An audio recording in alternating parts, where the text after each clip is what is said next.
రాడనుకున్నారా, రాలేడనుకున్నారా? ఏదో ఒక cinema flop అయింది, ఆయన పని అయిపోయింది అనుకున్నారా? అదే బాసు, అదే గ్రేసు 70 ఏళ్ల వయసులో కూడా బాక్స్ ఆఫీస్ పైన ఆయన విధ్వంసం అయితే ఆగలేదు. మనశంకర్ వరప్రసాద్ గారు సినిమాకి ప్రీమియర్స్ ప్లస్ డే 1 అయితే కలుపుకుని ప్రపంచవ్యాప్తంగా 84 కోట్ల గ్రాస్ అయితే వచ్చిందన్నమాట. ఇది సీనియర్ హీరోస్ లో ఆల్ టైమ్ రికార్డ్ అనే చెప్పాలి.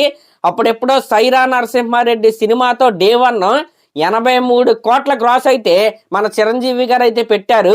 అప్పటి నుంచి ఇప్పటి వరకు ఎవరో కూడా దాన్ని అయితే టచ్ చెయ్యలేకపోయారు, ఇంకెవరో టచ్ చెయ్యలేరు అని అనుకున్న టైంలో మళ్ళీ మన మెగాస్టార్ చిరంజీవి గారే ఆయన సినిమాతో అయితే కొట్టాడనమాట. నిజంగా టెరఫిక్ ఓపెనింగ్ అయితే ఈ మనశంకర్ వరప్రసాద్ గారు సినిమాకి అయితే వచ్చింది. అంటే ఒక ఫ్యామిలీ సినిమాకి మాస్ సినిమా రేంజ్ ఓపెనింగ్స్ అయితే ఈ సినిమాకి అయితే వచ్చాయి. నేను అనుకునేది ఏంటంటే ఈ వీళ్ళు ఒక చిన్న క్యాల్కులేషన్ ఏదో మిస్ అయ్యారు అని నాకైతే అనిపించింది. అదేంటంటే సినిమా సాటర్డే గనక ఈ సినిమాకి సంబంధించిన ప్రీమియర్స్ చేసి సండే గనక ఈ సినిమాని రిలీజ్ చేసుంటే ఈ డే 1 రికార్డు ఇంకా బాగా ఉండేది. అఫ్ కోర్స్ మండే రిలీజ్ అయినా సరే నిన్న ఒక్కరోజే దగ్గరగా బుక్ మై షోలో 4,88,000 టికెట్స్ అయితే బుక్ అయ్యాయి. నేను మళ్ళీ చెప్తున్నా, ఈ సినిమాకి main ticketing partner district cap అనమాట. ఇంకా దాంట్లో ఎన్ని టికెట్స్ బుక్ అయ్యాయో మీరే ఊహించుకోండి. అంటే పీక్ వర్కింగ్ డే అయిన మండే కూడా మన మెగాస్టార్ చిరంజీవి గారు అయితే పీక్ బ్యాటింగ్ అయితే చేశాడనమాట. ఇంకా ఈరోజు ట్యూస్డే 9:30కి ఈ వీడియో అయితే రికార్డ్ చేస్తున్నారు. అప్పుడు కనుక బుక్ మై షోలో అవర్లీ ట్రెండ్ కనుక మీరు చూసుకుంటే 15,000కి పైగా టికెట్స్ అయితే బుక్ అవుతున్నాయి. ఈరోజు ట్యూస్డే అనమాట. ఇంకా పండక్కి ఇంకా 2 రోజులు అయితే ఉందన్నమాట.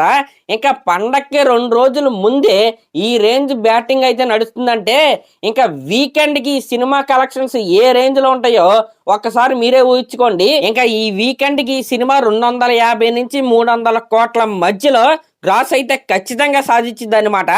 ఎందుకంటే సినిమాకి యునానిమస్ పాజిటివ్ టాక్ అయితే వచ్చేసింది. అందులోని ఇది ఫ్యామిలీ ఎంటర్టైనర్. అందులోని ఈ సినిమాలో మన మెగాస్టార్ చిరంజీవి గారితో పాటు మన వెంకటేష్ గారి క్యామియో కూడా ఉందన్నమాట.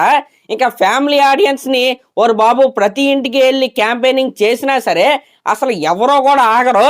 ఈ సినిమాకి బస్సులు, ఆటోలు, టాటర్లు వేసుకుని వచ్చినా మీరైతే ఆశ్చర్యపడాల్సిన అవసరం అయితే లేదు. ఎందుకంటే ఆ రేంజ్ ఫ్యామిలీ ఎంటర్టైనర్ ఇది. ఇంకా ఓవర్సీస్ లో కూడా ఈ సినిమా కలెక్షన్స్ అయితే మామూలుగా లేవన్నమాట.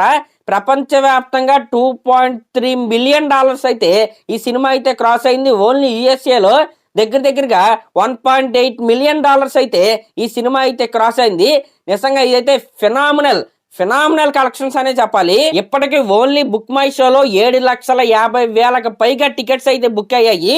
ఇంకా డిస్ట్రిక్ట్ క్యాప్ కౌంట్ అనేది మనకైతే రాదు. ప్లస్ వాకింగ్స్ అయితే కలుపుకొని మామూలుగా లేదన్నమాట. జాతర, మాస్ జాతర అంటారు కదా, ఒక ఫ్యామిలీ సినిమాతో మాస్ జాతర అయితే జరుగుతుంది. నిజంగా ఇది ట్రూలీ మెగాస్టార్ చిరంజీవి గారి యొక్క కంబ్యాక్ అని నేనైతే చెప్తాను. అఫ్ కోర్స్ అది సాధ్యమైంది ఆ మాస్టర్ బ్రెయిన్ వల్ల. అనిల్ రావిపూడి గారు మీకు ఎన్ని థ్యాంక్స్లు చెప్పుకున్న ఫ్యాన్స్ అయితే తక్కువేనండి. ఎందుకంటే మెగాస్టార్ చిరంజీవి గారిని, ఆ చిరంజీవి గారిని ఎలా చూడాలనుకుంటున్నారో ఆడియన్స్ అలా అయితే మీరు ఈ సినిమాలో అయితే ప్రజెంట్ చేశారు.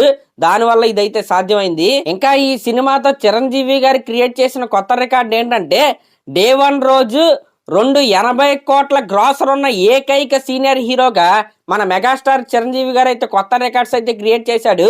ఫ్యామిలీ సినిమాతోనే ఈ రేంజ్ ఫుల్ అయితే చేశాడు. నెక్స్ట్ వచ్చే 2 సినిమాలు కూడా అల్ట్రా మాస్ సినిమాలు అనమాట. ఇంకా వాటి బాక్స్ ఆఫీస్ విధ్వంసం ఏ రేంజ్లో ఉంటుందో మీరే ఊహించుకోండి. మరి మనశంకర్ వరప్రసాద్ గారి సినిమా మీలో ఎంతమంది చూసారో కింద కామెంట్ అయితే చేయండి. ఇంక ఇది పక్కన పెడితే పెద్ద సినిమాకి సంబంధించిన ఫస్ట్ సింగిల్ కోసం ఫ్యాన్స్ అయితే ఫస్ట్ సింగిల్ కాదు, సెకండ్ సింగిల్ కోసం ఫ్యాన్స్ అయితే చాలా ఏగర్గా అయితే వెయిట్ చేస్తున్నారు కదా. యాక్చువల్లీ ఆ సెకండ్ సింగిల్ ఈ సంక్రాంతి టైంలో కూడా రిలీజ్ అవ్వదు. January 26 రిపబ్లిక్ డే రోజు రిలీజ్ చేయడానికి ప్లానింగ్ అయితే జరుగుతుందన్నమాట. ఎందుకంటే ఇప్పుడు 5 సినిమాలు అయితే రిలీజ్ అవుతున్నాయి. అందులో రాజేసాబు, మనశంకర్ వరప్రసాద్ లాంటి సినిమాకి కొద్దిగా పాజిటివ్ టాక్ అయితే నడుస్తుంది. కాబట్టి ఈ హడావుడిలో కాకుండా కొద్దిగా తర్వాత ఇప్పుడు అనౌన్స్మెంట్ అయితే ఇచ్చేసి రిపబ్లిక్ డే రోజు రిలీజ్ చేసే ప్లానింగ్లో వాళ్ళైతే ఉన్నారు. అయితే అది మోటివేషనల్ సాంగా, డ్యూయట్ సాంగా అనేది మనమైతే వెయిట్ చేసి అయితే చూడాలి. ఇంకా నిన్న మన రామ్ చరణ్ గారు ఇంకా ఫ్యామిలీ అయితే కలుపుకుని ఏఎంబి మాల్లో ఈ మనశంకర్ వరప్రసాద్ గారు సినిమా అయితే చూశారనమాట. దానికి మన పెద్ద డైరెక్టర్ అయిన బుచ్చిబాబు గారు కూడా అటెండ్ అయ్యారు. ఇంకా రామ్ చరణ్ గారు బుచ్చిబాబు గారిని వెనకాలే తిప్పుకుంటున్నారనమాట. వాళ్ళిద్దరి మధ్య బాండింగ్ అనేది రంగస్థలం టైం నుంచి అయితే ఉంది. దానివల్లే రామ్ చరణ్ గారు ఒక్క సినిమా ఎక్స్పీరియన్స్ ఉన్న బుచ్చిబాబు గారికి అయితే సినిమా అయితే ఇచ్చారు. మరి అదనమాట మ్యాటర్. ఫ్యాన్స్ అయితే కొద్దిగా వెయిట్ చేయండి. జనవరి 26న సాంగ్ అయితే వస్తుందన్నమాట. ఈ విధంగా మనశంకర్ వరప్రసాద్ గారు బాక్స్ ఆఫీస్ విధ్వంసం అయితే స్టార్ట్ అయింది. లిటరల్లీ చెప్పాలంటే ఎన్ టైటిల్స్ లో కూడా అలా ఆగి వాటిని చూసే బయటకి అయితే వెళ్తున్నారనమాట. ఆ రేంజ్ లో ఈ సినిమా జనాలకి అయితే ఎక్కేసింది. నిజంగా ఈ సంక్రాంతి సీజన్ కి ఒక పెద్ద బ్లాక్ బస్టర్ అయితే కొట్టారు. కానీ చిన్న సినిమాలు రిలీజ్ అవుతున్నాయి కదా, వాటికి పెద్ద పరీక్ష అనే చెప్పాలి. ఎందుకంటే నార్మల్గా పెద్ద సినిమాలకి నెగిటివ్ టాక్ వస్తే చిన్న సినిమాలు పికప్ అవుతాయి. కానీ ఇక్కడ మనశంకర్ వరప్రసాద్ గారు సినిమాకి అల్ట్రా పాజిటివ్ టాక్ అయితే నడుస్తుంది. ఇంకో పక్క రాధేసాబ్ సినిమాలో రాజుగారి గెటప్ సీన్స్ కూడా యాడ్ చేశారు. ఆ సినిమా ఫస్ట్ హాఫ్ నిజంగా నాకైతే చాలా అంటే చాలా బాగా నచ్చింది. సెకండ్ హాఫ్ లాస్ట్ 30 minutes ఏదైతే హైలైట్ అన్నారో అదైతే కొద్దిగా డిసప్పాయింటింగ్ అనిపించింది. కానీ రాజేసాబ్ అనేది ఒక డీసెంట్ మూవీ కాబట్టి జనాలకు ఆల్రెడీ ఒక 2 ఆప్షన్లు అయితే దొరికేసినాయి అనమాట, ప్రభాస్ గారు చిరంజీవి గారి రూపంలో. మరి వీటిని తట్టుకుని మిగతా సినిమాలు ఎలా ఆడతాయి అనేది ఇక్కడ పెద్ద క్వశ్చన్ మార్కే అని నేనైతే చెప్తాను. మరి అదనమాట మ్యాటర్. మరి దీనిపై మీరేమనుకుంటున్నారో కామెంట్ చేయండి. అలాగే మన ఛానల్ కనుక ఫస్ట్ టైం చూస్తున్నట్టయితే ఖచ్చితంగా సబ్స్క్రైబ్ చేసుకోండి. Thank you.